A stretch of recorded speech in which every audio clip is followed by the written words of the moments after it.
Hello Virgo, and welcome to your January 2015 tarot reading. My name is Nikki, and this month we're going to do something slightly different. I'm doing 3 cards for each week instead of 1 card for each week, and that way we get a little more of an in-depth look at things. I do happen to be sick, so I'm sucking on a cough drop. I have tissues nearby. If I sound sick or look sick, I apologize. Just bear with me. So for the first week, we have the Chariot, the Death card, and the Two of Pentacles. Okay, sorry if that went a little quickly. I'm trying to go quickly so I don't like sneeze on camera or something. Okay, so for the Chariot, this is about having a sense of control of 2 opposing forces. Either you need more control over these forces, or you have control. You've mastered the control over these 2 opposing forces. Now, this card could actually be taken in a literal sense, and it's about travel. So perhaps you're traveling in the first week of January. Or perhaps you are buying a new mode of transportation, a car or something, in the first week of January. With the Death card, it's about change. Not so much death, but change. Out with the old, in with the new. Perhaps you are buying a new car the first week of January. It might be a little different for, all of you, because keep in mind this is a general reading. The Chariot card could hit some people, on the sense that you're in control of 2 opposing forces. And then it could hit others, some of you might actually be buying a new car, or some of you might be traveling. So, but whatever it is, I feel like it's affecting the second card with the Death card, and that is change. So, this could be some, a physical situation might be changing, or this could be something more inward in yourself that is changing.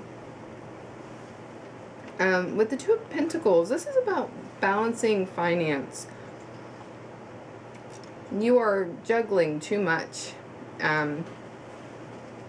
Perhaps something that you thought was fun at one time is now, it's become work to you, and it's not that fun anymore.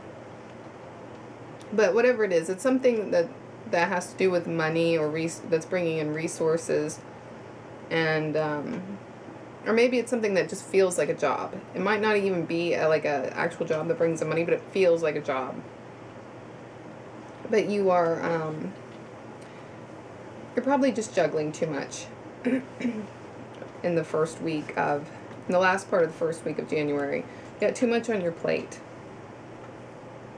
For the second week, we have the Lovers,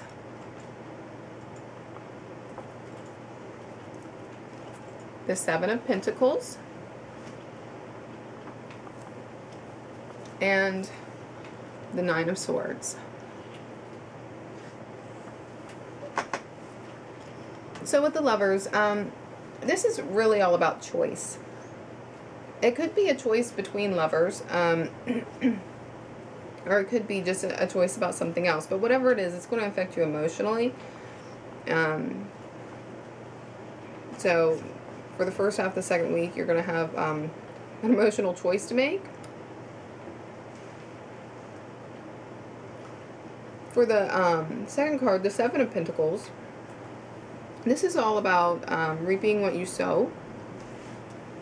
You're going to start feeling maybe a little antsy or something about about finances, or about some kind of investment you've made. You want to see what kind of return is going to come back to you. But the advice here is just to be patient. Whatever you've put in will come back to you. No worries there.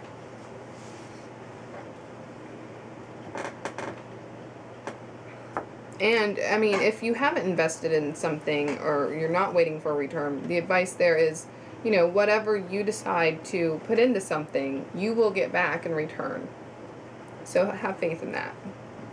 With the Nine of Swords, You know, this indicates something is keeping you up late at night. Something's worrying you.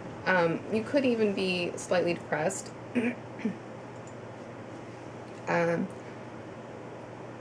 but the good thing about this card is even if you have thoughts, bad thoughts that are plaguing you, or worries,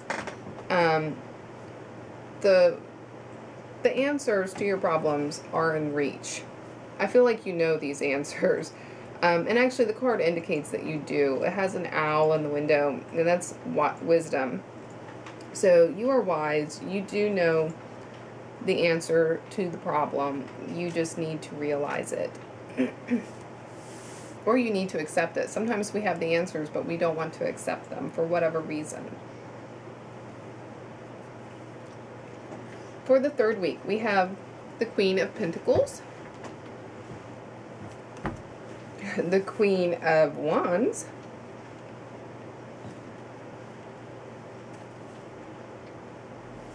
and the Four of Cups.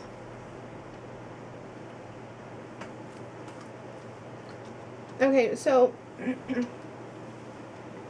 the Queen of Pentacles, this is somebody who is very earthy. It's feminine energy. It doesn't have to be a female, but it generally is. And it's somebody that has to do with earth. So, most likely a Taurus or a Virgo or I'm trying to think here. Gemini?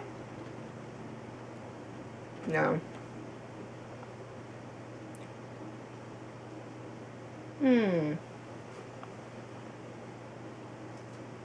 Why don't I know this? Well, anyway.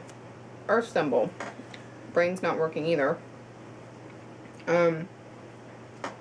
Comment below if you know the answer, because brain's not working right now. I'm sure it will come to me. But anyway, Queen of Pentacles, somebody who is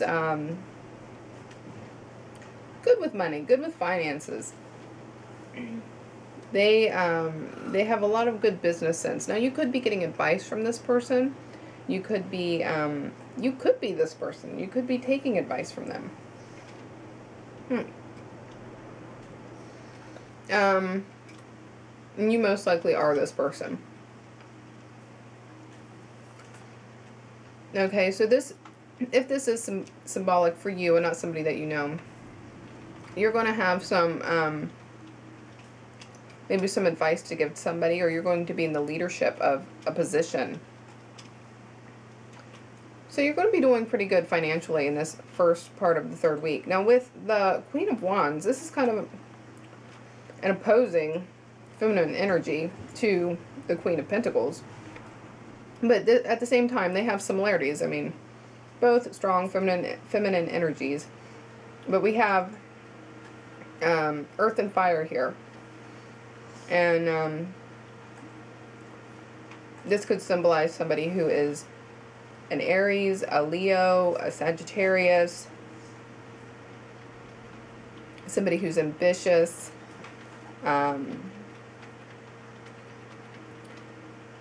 somebody who is the head of their household.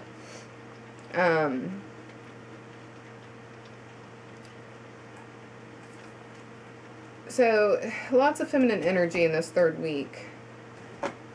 And I'm going to guess that the first one, the Queen of Pentacles, is symbolic of yourself. And, and they are opposing energies, but at the same time, they're the same. So, I don't know if you're going to have some kind of partnering up, or if you're going to,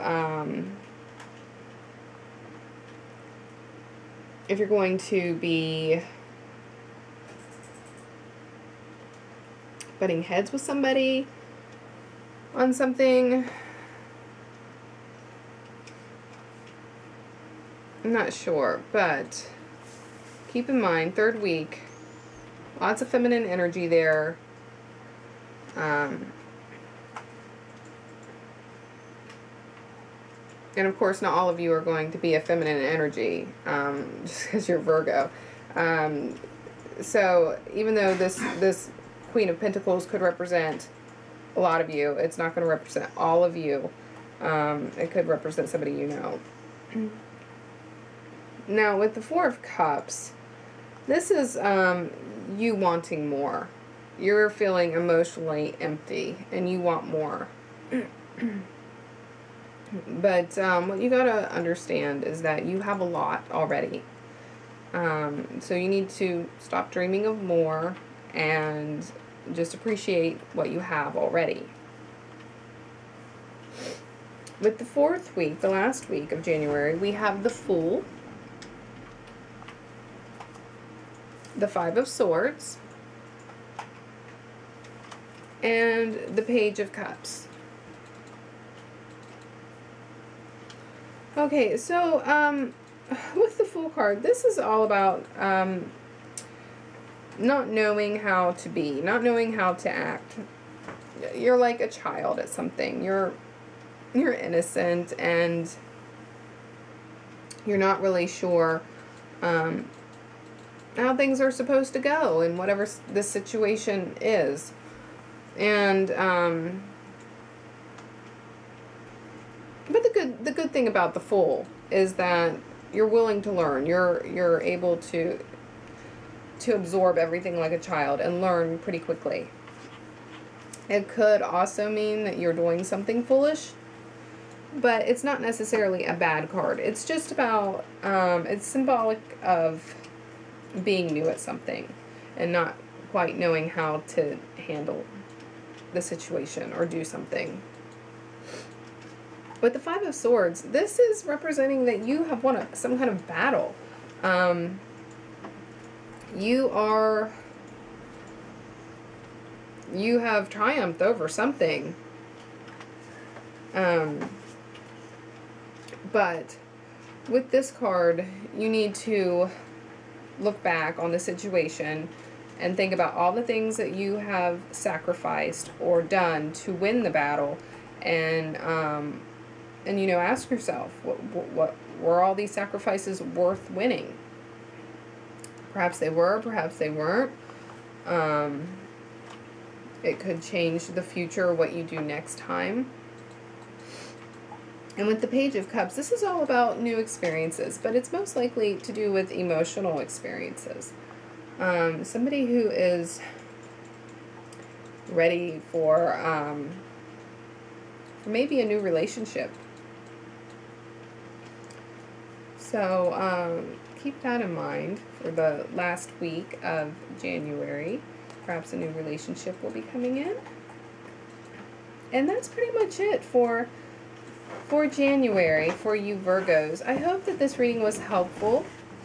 If it correlates at all with the month, please let me know. I always love to hear that. I apologize again for being sick. And hopefully next month I will be all better. And I will talk to you guys then. Bye.